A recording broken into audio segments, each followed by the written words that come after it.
Bon, on reprend quand même, hein. Il faut s'inquiéter de ça, c'est vrai, pour revenir à ce sujet qui est un sujet clé, ça. Il faut revenir à ça, il faut revenir à revenir à chercher Dieu, voilà.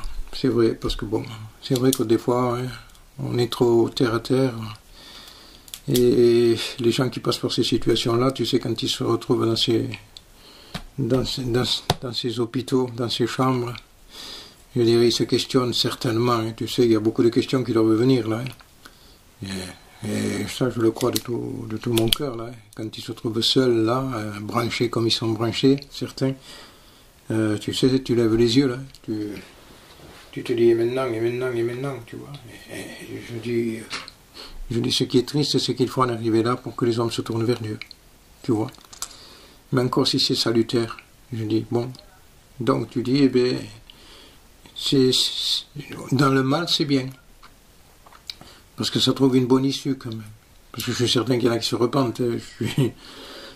Tu ne passes pas par ces situations-là, si tu veux, mais dans une indifférence, hein. Non. Tu penses justement à ce que tout est vain, tu vois, et que la mort peut venir. Voilà. Et donc, je dis oui, dans ce sens-là, merci pour ceux qui arrivent à se repentir. Et notre prière ne peut être, Seigneur, que cette situation puisse servir à ce que, c'est vrai, pour l'Église, il y a besoin d'un retour à ce que tu veux. Voilà. Pour les païens, à comprendre de dire que Dieu est Dieu.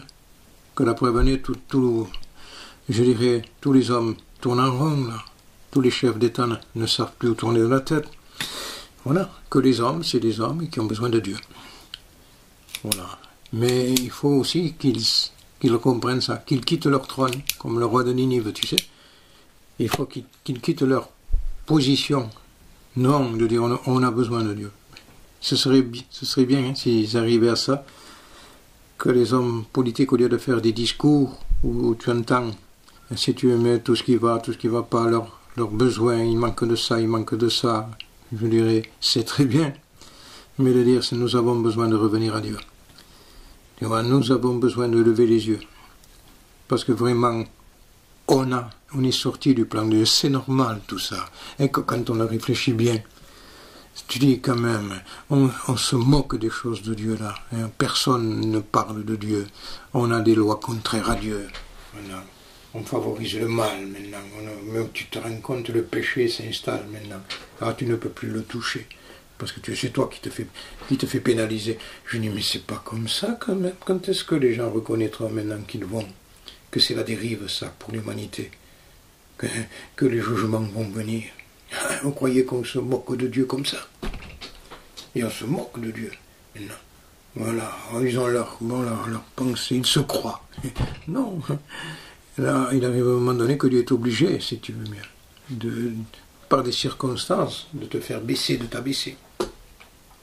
Donc oui, revenons au sermon sur la montagne et appliquons notre cœur à ce sermon-là, à ces enseignements de Jésus. Voilà, il y a ça. C'est dur, oui, voilà. Ouvrir la Bible. On n'ouvre plus la Bible, maintenant. C'est devenu vraiment quelque chose, c'est périmé tout ça. Même les chrétiens ne l'ouvrent plus. Donc, quand on n'ouvre plus la Bible, hein, comment veux-tu que Dieu parle? Donc Dieu ne peut pas parler. On l'ouvre de temps en temps. Parce qu'il faut le faire. Non, mais bon, je dis, c'est pas comme ça. Donc le livre.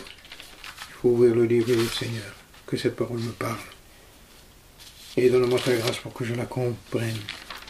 Parce qu'il faut la comprendre. Vous savez, après les avoir introduits dans le pays promis, nous avons fait que Josué, vous le lirez dans la Bible, ça, Josué leur a fait le partage du pays qui avait été promis. Josué les a fait rentrer, ils ont fait le partage du pays, selon les tribus. Et il adresse un dernier message, Josué, à son peuple, le dernier message d'un homme de Dieu, et qu'il exhorte son peuple. Ça, vous le trouverez dans le chapitre 23 de Josué. Et dans ce chapitre 23 de Josué, il dit des choses qui sont tellement bonnes. Il dit, en les prenant comme ça et en les voyant, il dit 5 choses. 5 choses. Et ces 5 choses sont tellement importantes. Des 5 choses qu'il y a dans dans le livre de Josué, à la fin du livre de Josué. Hein, j'espère, si vous voulez, je prends un peu le temps pour que si vous voulez le noter. Hein, voilà. Parce que ces 5 choses sont importantes. Voilà.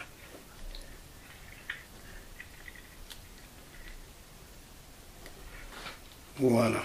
C'est bon. Et bien vous les avez, c'est bon. Il dit, là, dans le chapitre 23, au verset 6, le conseil que donne cet homme de Dieu, c'est appliquez-vous avec force. Vous voyez, appliquez-vous avec force, c'est écrit, hein, à observer et à mettre en pratique tout ce qui est écrit dans le livre de la loi de Moïse, sans vous en détourner, ni à droite, ni à gauche. C'est grand, hein, le conseil de cet homme qui a vu Dieu, qui a expérimenté Dieu. Et il parle en connaissance de cause, là. Il dit, voilà, je vous ai fait rentrer dans le pays. Il sait, Josué, que maintenant, et il a tout fait, et que c'était pour lui son dernier message, et qu'il allait y avoir sa mort.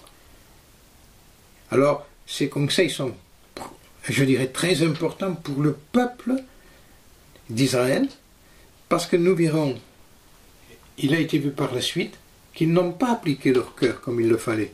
Tu comprends? Le premier, c'est appliquez-vous avec force. Hein? Le deuxième conseil, il vient au verset 7, vous le lisez, vous avez vos Bibles avec moi. Ne vous mêlez point avec ces nations qui sont restées parmi vous. Ne prononcez point le nom de leur Dieu. Ne l'employez point en jurant. Ne les servez point et ne vous prosternez point devant eux. C'est un précieux conseil, ça. Applique-toi avec force, hein, et ne te mêle point avec ces nations. N'écoute pas finalement ce que le monde... Parce que nous, pour le peuple d'Israël, c'était ces nations, et pour nous, c'est le monde. Hein? Ne te mêle pas avec ce qui est du monde. Ne te conforme pas au siècle présent. Ne rentre pas dans un mélange avec tout ce que le monde peut te proposer. N'emploie même pas le nom de leur Dieu en jurant. Oui, ça va jusqu'à un domaine extrêmement grand. Ne sers point ça. En voulant dire, sors-toi de là. Ne te prosterne pas devant eux. Vous savez qu'indirectement, on peut tomber dans un système, nous où nous sommes, où on se prosterne un peu devant ce qui est du monde. Quand on vit dans la pensée du monde, c'est comme si on se prosternait devant les dieux de ce monde. Vous comprenez un peu qui est le Dieu de ce monde aussi. Donc là, on n'a pas besoin de se faire un beau schéma là. Deuxième point, ne vous mêlez pas. Donc je dis, Seigneur, je vais écouter ça, je vais m'attacher à toi. Oui. Et c'est pour ça qu'il dit, appliquez-vous avec force d'abord. Et ensuite, ne te mêle pas. Et au verset 8, vous l'avez devant moi, vous voyez, ce chapitre 23 est important. Qu'est-ce qu'il dit? Attachez-vous à l'Éternel votre Dieu comme vous l'avez fait jusqu'à ce jour. Et pourquoi? L'Éternel a chancé devant nous des nations grandes, puissantes. Personne jusqu'à ce jour n'a pu vous résister. Un seul d'entre vous en poursuivait 1000. L'Éternel votre Dieu combattait pour vous, comme il vous l'a dit. Mais c'est voulant dire, je dois m'attacher à celui qui m'a tellement béni. Je dois m'attacher à celui qui a tellement supporté sur lui la culpabilité qui était la mienne. Il a porté mon péché. Il en a subi des conséquences. Le jugement devait tomber sur moi. Il a accepté qu'il tombe sur lui. Comment se fait-il? Voilà, il faut ensuite avoir un langage, il faudrait l'avoir ça dans les églises. Comment se fait-il qu'on ne s'attache pas à lui après ce qu'il a fait? Vous avez vu ce qu'il a fait? Il vous a sorti de votre péché. Il vous a donné la victoire dans bien des domaines. Vous n'étiez que des vaincus par le mal. Il vous a donné la victoire. Vous ne pouviez pas vous en sortir. Vous étiez dans la boue, mais il est venu dans la boue vous en sortir, lui. Alors, je dis, Seigneur, je veux m'attacher à lui. Et je veux comprendre ce qu'il a fait. Et Josué rappelle là, mais tu te rappelles un peu. Je le prends comme ça, et que Dieu permette. Tu te rappelles pas un peu? Un seul, tu en poursuivais 1000. Comment se fait-il que toi seul, tu pouvais en poursuivre 1000? C'est parce que Dieu était avec toi. Alors, comment se fait-il que tu as pu dominer sur certaines choses? Comment se fait-il que tu as pu trouver la victoire dans bien des domaines? C'est parce que le Seigneur est avec toi? Non. Alors pourquoi tu ne t'attaches pas à lui comme il faut s'attacher? Ça, c'est le troisième point qui est important. Le quatrième et le cinquième se suivent au verset 11. Veillez donc attentivement sur vos âmes, afin d'aimer l'Éternel votre Dieu. Veillez, afin d'aimer l'Éternel votre Dieu, sur vos âmes. Ça, c'est le quatrième. Bon, pour finir, bien sûr, puisque vous notez le cinquième, suit, ne vous détournez pas. Si vous vous détournez, ça veut dire ne vous détournez pas. Et que vous vous attachez au reste de ces nations, qu'est-ce qu'il est dit? Pour vous attacher, pour demeurer, qui sont demeurés parmi vous, si vous vous unissez par des mariages, si vous formez ensemble des relations, soyez certains que l'Éternel, votre Dieu, ne continuera pas à chasser ces nations. Elles seront un piège pour vous, vous le direz. Donc, ces 5 conseils qui sont tellement salutaires pour moi, qui les lis maintenant, qui étaient des conseils pour le peuple d'Israël, je dis, Seigneur, je veux appliquer mon cœur. Je ne veux pas me mêler. Je veux m'attacher à toi, Seigneur. Je veux veiller. Et Jésus a dit, veillez et priez. Veillez et priez en tout temps, afin que vous ayez la force d'échapper. L'apôtre Paul dit, persévérez dans la prière. Veillez-y aussi, même il dit à un moment donné, avec des actions de grâce. Je ne veux pas, Seigneur, me détourner. Je ne veux pas... J'ai une crainte. Je ne veux pas, Seigneur, lâcher ta main. Je ne veux pas regarder en arrière. Parce que je ne serai plus propre pour le royaume de Dieu. Non. Alors ça, nous savons ce qui s'est passé. Nous savons ce qui s'est passé, ces conseils. Bien sûr, c'était parce que l'homme de Dieu était là. Parce qu'il y avait des conseils salutaires. Nous savons que bien plus tard, bien sûr, Josué est parti. Quand Josué est parti, bon, que s'est-il passé ensuite on le sait par rapport au livre des juges. Il y a eu des hauts, il y a eu des bas. Le peuple d'Israël a oublié ses conseils. Et quand il oubliait ses conseils, bien sûr, l'ennemi venait sur lui. Donc, je ne sais pas comment on voit nous les choses dans notre temps, dans les circonstances qu'on vit. Dieu encore nous laisse du temps. Dieu nous fait voir qu'il est Dieu. C'est Dieu mieux. Qu'en un instant, il bloque toute une humanité. C'est Dieu. Donc, il nous dit à nous, aie un cœur pur. Voilà. Mais, Seigneur, je vais à l'église. Avant, tout le monde disait, je vais à l'église. Ah, et quand on disait à quelqu'un, il faut aller à l'église. T'as été à la salle. T'as été à la salle. Avant vous, chez vous, c'était t'as été à la gare. T'as été à la gare. Non, il vaut mieux aller à la gare pour prendre le train. Dans la salle.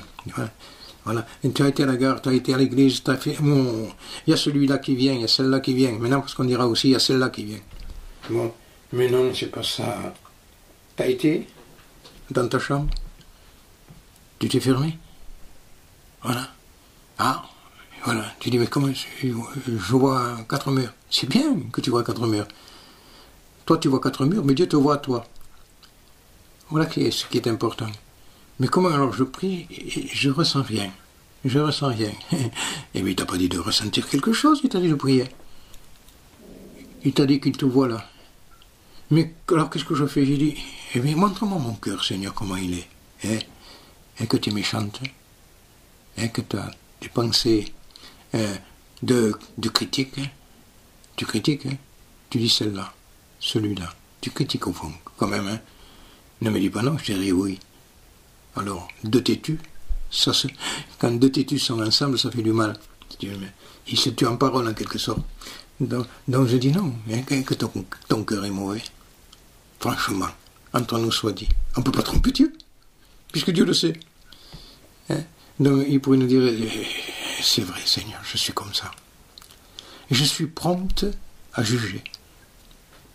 Et je ne suis pas prompte à pardonner. La miséricorde ne fait pas partie de moi. Et Jésus a dit, soyez donc miséricordieux. Vous comprenez que c'est ça la parole de Dieu? Et qu'on le comprend, vous et moi et vous, tous ensemble. Alors je dis, oui Seigneur, Je veux un cœur pur. Un cœur pur. Ah oui, c'est dur d'avoir un cœur pur, hein. Pourquoi? Parce que ça fait partie de nous-mêmes, tout ça. C'est notre personnalité, c'est notre caractère. Et pourtant, dans le Sermon sur la montagne, dans les béatitudes, que nous avons un peu feuilleté, nous trouvons quand même ces enseignements de la parole de Dieu. Ah, il dit quand même, c'est pas comme ça. Il dit, il faut que tu aies ce cœur comme je le veux. Alors je dis, Seigneur, je l'ai pas. Et si vous me dites que vous l'avez, je vous dirai non, vous l'avez pas. Excusez-moi, hein. Je ne vous jugerai pas, mais là je pense que je serai dans le vrai. Hein. Pourquoi? Parce que il faut avoir un cœur, un cœur humble. Heureux les humbles de cœur. Heureux ceux qui ont faim et soif de justice. Heureux les miséricordieux. Heureux ceux qui ont le cœur pur. Heureux ceux qui procurent la paix. Heureux ceux qui sont persécutés pour la justice. Oh, je dis Seigneur. Et il y a des similitudes que vous verrez entre les béatitudes d'ici et vous le verrez ça, un psaume dans la Bible. Il y a des similitudes, on les retrouve ça dans un psaume. Hein? Je peux, si vous voulez, vous donner le psaume pour que vous le feuilletiez. Hein? Je peux vous donner le psaume. Le psaume. Oh, voilà. 14-16. Hop, hop. Voilà. Oh, lâchez-moi le verset 6. Voilà. J'ai déjà sur le psaume. C'est le psaume 37 qui dit quelque chose qui s'y greffe. Voilà. Voilà, qui dit confie-toi en éternel, hein, pratique le bien. C'est un peu, ça résume un peu le sermon sur la montagne, de garder et d'avoir le cœur pur. Et le pays pour demeure, on l'avait dit ça souvent. La fidélité pour pâture, fais de l'éternel tes délices, il te donnera ce que ton cœur désire. Amen. Qu'est-ce qu'il dit aussi? Hein? Mets en lui ta confiance, il agira, reste dans la foi. Et il fera paraître ta justice comme la lumière, ton droit comme le soleil son midi. Garde le silence devant l'Éternel, espère en lui. Garde le silence, espère en lui. Ça résume. Ne t'irrite pas contre celui qui réussit dans ses voies. Ne t'irrite pas. Ça. Laisse la colère, abandonne la fureur. Verset 8. Laisse la colère, abandonne la fureur. Pourquoi? Parce que la colère ne fait pas partie de ceux qui hériteront la terre, de ceux qui sont doux, qui sont débonnaires, hein, qui ont un cœur pur. Ça ne fait pas partie, ça. Laisse la colère, ne t'irrite pas, ce serait mal faire que des fois on s'irrite. Et qu'on s'irrite, et que tu t'irrites, oui, tu t'irrites. Voilà, c'est tout. On ne va pas jouer une carte que Dieu voit, on ne va pas cacher ça. Tu t'irrites souvent, tu te mets en colère souvent, si tu mets un rien, ça te fait sortir de ton domaine. Si tu veux bien, voilà, il ne faut pas que ce rien arrive. Tant que ce rien n'arrive pas, on est chrétien. Quand ce rien arrive, on n'est plus chrétien. Alors, on s'irrite, on se met en colère.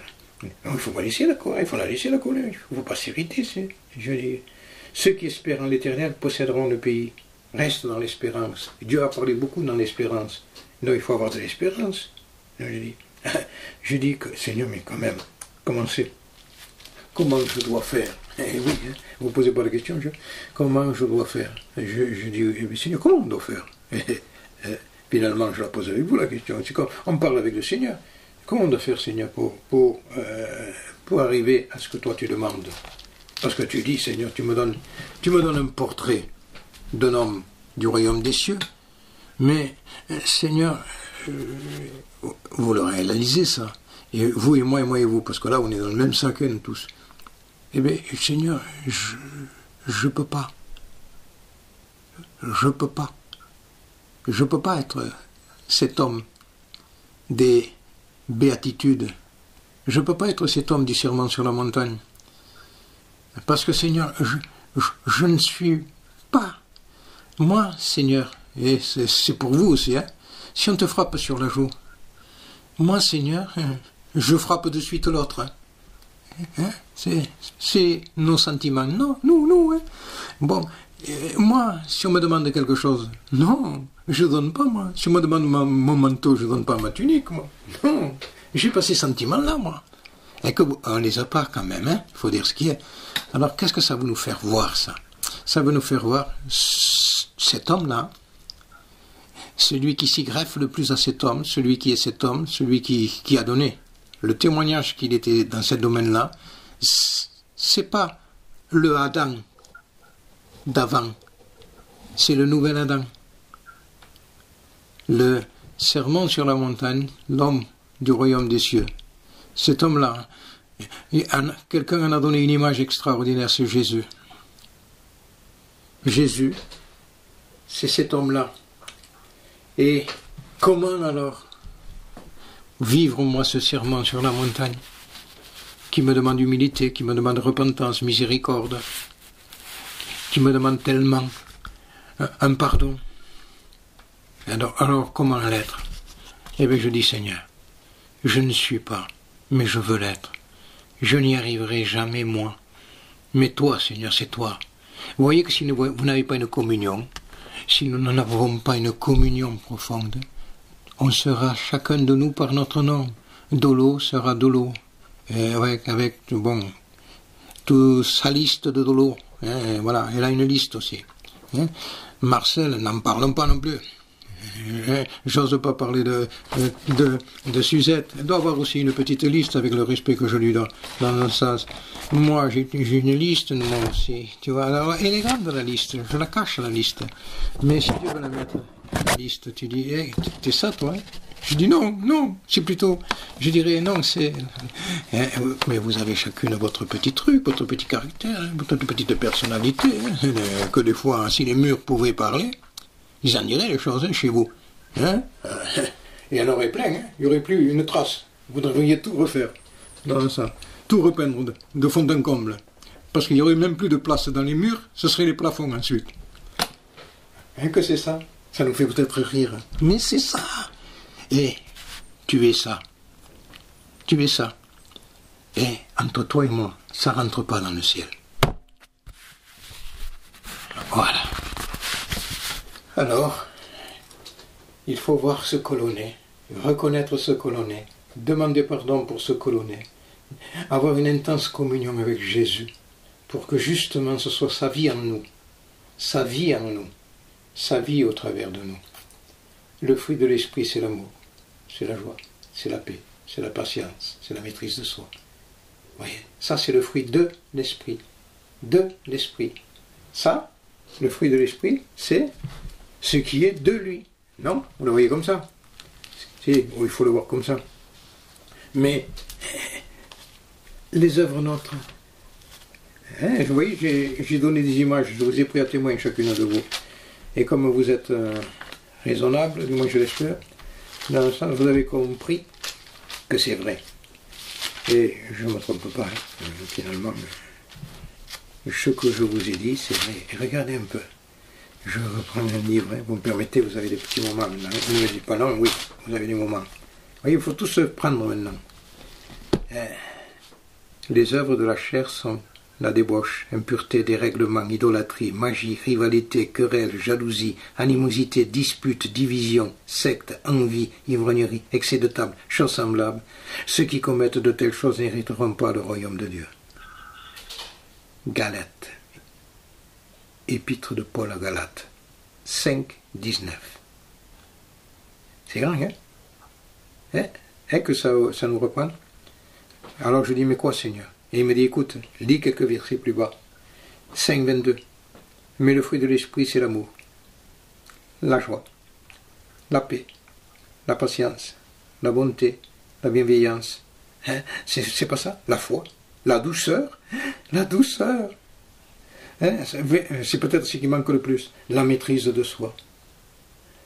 Donc, c'est ça. Vous voyez les différences d'un caractère de l'un et le caractère de l'autre. Le caractère de l'un ne rentre pas dans le ciel. Le caractère de l'autre, c'est le ciel même. Amen, je dis Seigneur, que nous le comprenions. Peut-être ça nous a fait un peu sourire, et que Dieu nous pardonne, me pardonne. Mais c'est pour vous donner à comprendre que nous sommes sans nous. Et que ça ne rentre pas dans le ciel comme ça. Qu'il faut arriver vraiment à cette repentance, Seigneur. À dire, Seigneur, non, je veux de toi, ta vie, ta vie, ta vie. Vous recevrez, vous serez. Voilà. Vous recevrez, vous serez. D'abord, on ne peut pas être un témoin sans recevoir. Vous comprenez? Alors je dis oui, Seigneur. Je regarde à toi. Le temps me permet maintenant. Je suis confiné. Je suis chez moi, dans ma chambre. Non, Seigneur. Je suis ce que je suis, Seigneur. Je sais que, Seigneur, avec un cœur comme ça, le ciel, je ne pourrai pas y rentrer, Seigneur. Je reconnais ce que je suis. Je t'en demande pardon, Seigneur. Et je te prie, Seigneur, parce que j'ai besoin là de ton sang qui me purifie. Mais je te prie profondément, Jésus. Je m'aperçois que j'ai besoin de ta vie, Seigneur. C'est ta vie à toi. Alors je te prie, Seigneur. Et je veux avoir une communion avec toi, par l'Esprit recevoir. Vous recevrez, par l'Esprit recevoir de sa vie, le fruit de l'Esprit. Communion avec lui, pour recevoir de sa vie à lui. Et sa vie à lui est douce. Et donc je dis, Seigneur, je n'ai pas cette douceur. Et quand on s'examine, ça nous fait voir ce que nous sommes. Alors merci, Seigneur, de vous accorder sa grâce à vous, à moi, pour que justement, dans le temps où Dieu nous donne, dans un temps où on peut avoir du temps, le chercher, et que notre vie soit en règle avec lui. J'ai cherché l'Éternel, disait David, et il m'a répondu. Je l'ai cherché, et il m'a répondu. Quand vous lirez, oui, je vous donne tout, parce qu'on ne sait pas si on peut avoir des autres réunions. Quand vous lirez le chapitre des Éphésiens, quand vous lirez le livre des Éphésiens, vous le lirez encore. Vous avez beaucoup à lire, il faut lire. Hein? Quand vous lirez le livre des Éphésiens, vous lirez que le chapitre 1, l'apôtre Paul parle de bénédiction. Au chapitre 2, il élève la grâce. Au chapitre 3, il dit le mystère, le plan de Dieu pour nous les païens. Le chapitre 4, il nous parle d'une unité qu'on doit avoir.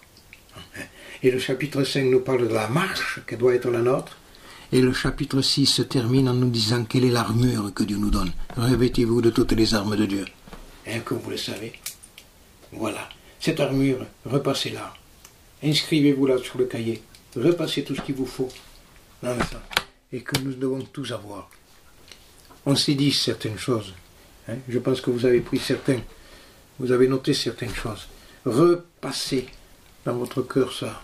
Parce que c'est la Bible, c'est pas parce que moi je le dis, c'est la Bible. Donc moi je veux le repasser ça. Je veux me le repasser. Et de dire, Seigneur, non. Je ne veux pas être l'homme qui sera pas loin du royaume des cieux. Tu n'es pas loin du royaume des cieux. Mais je ne suis pas. Non, je veux être celui qui est l'homme du royaume des cieux. Du membre du royaume des cieux. Amen, amen, amen, amen. Et une cité merveilleuse nous attend. On l'avait lu l'autre jour, hein, cette cité. Elle est glorieuse, cette cité. Vous l'avez repassée dans votre cœur, j'espère que vous le repassez, tout ça quand même. Hein. Repassez que dans cette cité, il n'y a plus de mer, il n'y a plus de tristesse, il n'y a plus de pleurs, il n'y a plus de douleur, il n'y a plus de malédiction, il n'y a plus de nuit, il n'y a plus de mort. C'est cette cité qui nous attend. Hein? C'est pas beau? Je sais pas. On est heureux. Amen. Voilà, on peut terminer là si vous voulez. Elle est un peu quand même aussi. Elle a dit non, vas-y. Quand, elle a dit ne t'arrête pas, non, ça. Et ça, elle va dire, nous, voilà, on veut que tu ailles, tant pis pour toi. Elle est gentille aussi, hein. T'as une note gentille là, tu vois. On ne peut pas dire. Et voilà, bon, j'ose dire que c'est pas son cas. Bon, non. Là, non, je sais que non, on n'est pas comme ça. Bon, gloire à Dieu, parce que c'est Dieu qui nous exhorte. Et merci Seigneur, pour pouvoir un peu sourire un peu dans ces situations. Mais c'est sérieux. Tout ça, c'est pour nous. Amen. J'ose pas vous dire autre chose parce qu'après vous le verrez dans d'autres domaines, parce qu'après je ne veux pas vous encombrer dans le domaine de l'esprit, vous voyez, parce qu'à force de, comment dire, quand on a beaucoup d'assiettes, qu'on a beaucoup de plats, on ne sait plus où manger après. Donc il faut manger petit à petit. Et d'autres choses, si Dieu permet, on les verra. Mais en attendant, je pense qu'on peut remercier Dieu, vous et moi et vous. Vous allez le faire avec cœur, vous allez vous empresser de le faire. Hein? Laissez-moi surtout prier, voyez? Parce que vous voudrez tellement prier. Voilà, non, c'est tellement important, ça, Seigneur. Alors, on prie ensemble. Hein? Ah.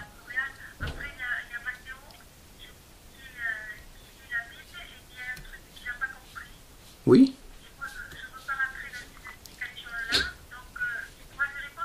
Mais bien sûr, hein, c'est dans ma possibilité. Si je peux, je lui répondrai, dis-lui. Hein. Bon, on va rendre grâce quand même. On te rend grâce, Père Céleste. Mon Dieu. Tout ce que tu peux nous dire, c'est salutaire. C'est parce que tu nous aimes. Tu nous fais voir ce que nous sommes, mais dans un désir, que nous soyons ce que tu veux que nous soyons. Pour ce que nous sommes, ce qui vient de nous, et nous savons, Seigneur, ce que nous sommes, eh bien, le sang de Jésus a coulé. Et quand on réalise ce qu'on est, quand on demande pardon, le sang de Jésus nous purifie de tous nos péchés. Pour vivre ce que tu veux, Christ est ressuscité. Il est ressuscité. Je peux venir à lui, Père. Je peux regarder à lui. Je peux lui dire, donne-moi de ton eau, afin que je n'ai plus soif, et que je ne sois plus obligé, comme cet Samaritain t'a dit, Seigneur, de venir ici puiser. Dans l'enseignement que tu nous as donné, Maître, elle a laissé la cruche. Je veux savoir aussi laisser ce qu'il faut laisser, et m'attacher à toi, Seigneur, ayant bu de ton eau. Bénis-les, Seigneur, qu'elles soient prêtes. Le royaume des cieux est là. Celui qui doit venir va venir maintenant. Merci parce que tu nous permets de parler ensemble, de nous exhorter ensemble. Nous sommes chacun dans notre endroit, Seigneur, mais toi tu nous vois. Oui, Seigneur, qu'elle soit prête, que je sois prêt. Nous ne voulons pas rater le rendez-vous, parce que tu viens bientôt, Seigneur. Accorde-nous ta grâce à chacun de nous, Seigneur. Oui, Seigneur, j'ai besoin de toi. Elles ont besoin de toi, de ton sang, de ta vie. Oh Jésus, gloire à toi. Simple moment qu'on a eu, merci. Que l'Esprit continue, Seigneur, à œuvrer dans nos cœurs, en ce moment même aussi.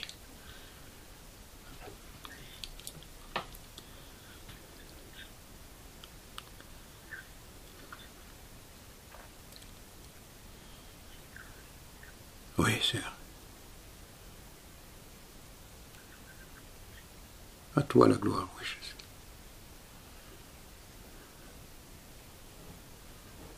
Oui. Oui.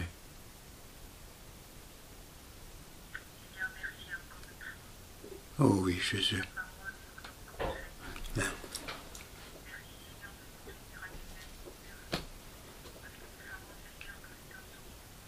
Oui.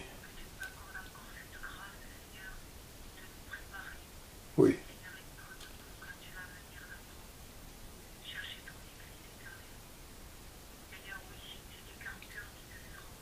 Oui. Ouais.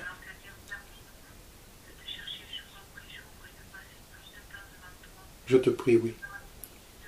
Bénis le Seigneur. Tout ce que je l'aime. Tout ce que je l'aime.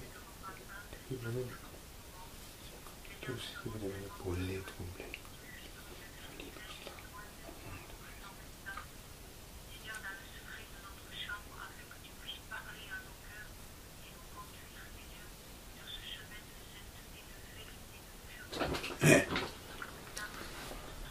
Jésus.